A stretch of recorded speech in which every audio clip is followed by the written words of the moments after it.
எடுத்துக்காட்டு 1.29 a equal to BDEGH மற்றும் b equal to AECH எனில் n of a minus b equal to n of a minus n of a வெட்டு b என்பதை சரிபார்க்க. Okay, thank you. இந்த formula எங்க வரும்னா 11வது மேத்ஸ். a மைனஸ் b னா அர்த்தம் a உள்ள b சொந்தமான இடத்தை என்ன பண்ணணும்? அப்படின்னா அர்த்தம் யார் மட்டும்? a மட்டும். அப்ப பொதுவான இடத்தை கிடைக்கும். பொதுவான இடத்தை பொதுவான இடத்தை என்ன பண்ணினா கழிக்கணும். அப்ப யாரை கழிப்போம்? பொதுவான இடம் யாரு? வரப்பு. a வந்து வரப்பு தான கழிப்போம். வரப்பு கழிச்சாதான் a மட்டும் கிடைக்கும். அவ்வளவுதான். இத சரி பார்த்து சொல்றாங்க. என்ன கொடுத்திருக்காங்க? என்ன கொடுத்திருக்காங்க? எண்ணிக்கை. என்னன்னு கொடுத்திருக்காங்க. என்னது? எண்ணிக்கை. சொல்லுங்க. a b என்ற கணக்கில் உறுப்புகளின் எண்ணிக்கை எண்ணிக்கையானது உள்ள உறுப்புகளின் எண்ணிக்கை எண்ணிக்கையில் இங்க மைனஸ் இருக்கு. அப்ப என்ன பண்ணோம்? இருந்து லோக்கலா சொல்லுங்க சாமி. a என்ற கணக்கில் உள்ள உறுப்புகளின் எண்ணிக்கையிலிருந்து உறுப்புகளின் எண்ணிக்கை கிடைக்கும். ஒரு வேர்பலா இருக்கிறத நான் வேர்பலா மாத்தணும். வார்த்தைகள்ல கொடுத்தத எழுத்துக்களாவோ எண்களாக மாத்தணும்.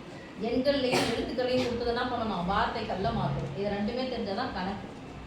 ஓகே, இது தெரிஞ்சுன்னா உங்களை அடிச்சுக்க ஆளே கிடையாது. இப்போ உறுப்புகளின் எண்ணிக்கையை நம்ம எழுதியாகும். அப்ப உறுப்புகளின் எண்ணிக்கை என்ன எழுதுவோம்? உறுப்புகளின் எண்ணிக்கை என்ன எழுதுவோம்னு சொல்றாங்க.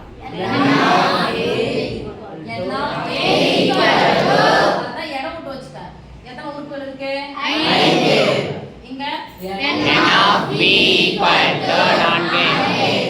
உறுப்புகள் எடுத்துக்கொண்டாச்சு. ஓகே, யார்ல இருந்து யாரை கழிக்கணும்?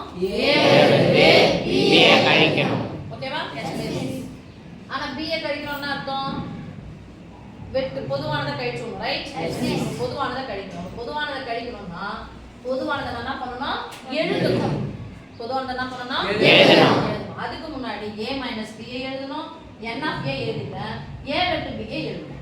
a வெட்டு b எழுதலாமாங்க? Yes miss. a வெட்டு b ஈக்குவல் டு கணங்களின் கணமா எழுதணும். உறுப்புகளின் எண்ணிக்கையை எழுதல, கணமா எழுதணும். a வுக்கும் b க்கும் சொந்தமானது யாரெல்லாம் இருக்காங்க பாருங்க. ரெண்டு பேரும் பொதுவா h அப்ப எத்தனை உறுப்பு இருக்கு? 2.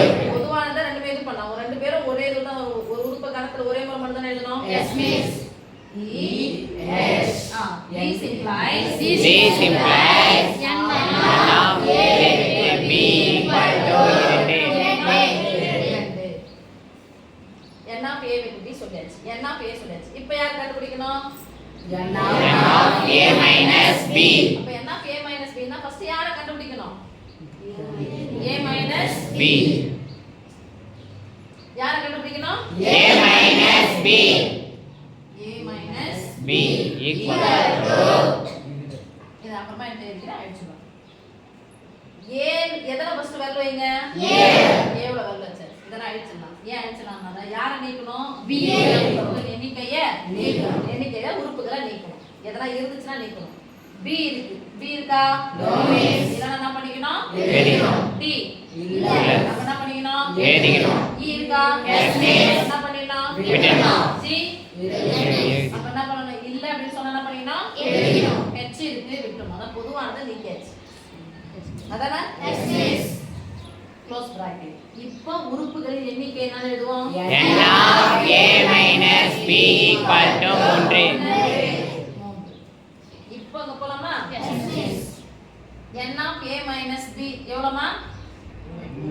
n of a minus b equal to n of a minus n of a with b. இதன கண்டுபிடிக்க சொன்னாங்க? Yes, miss. நான் ஒண்ணா இப்படி போட்டேன். இல்ல அங்க பக்கமா எழுதிருக்கோம். அங்க எழுதினா முடிஞ்சிடும். n of a minus b எத்தனை? 3. equal to n of a எத்தனை? 5. minus n of a with b எவ்வளோ? 2. 5 ல இருந்து 2 நீக்கினா 3. இங்க 3. சரியா வந்துச்சா? Yes, miss. ஆ Hence proof.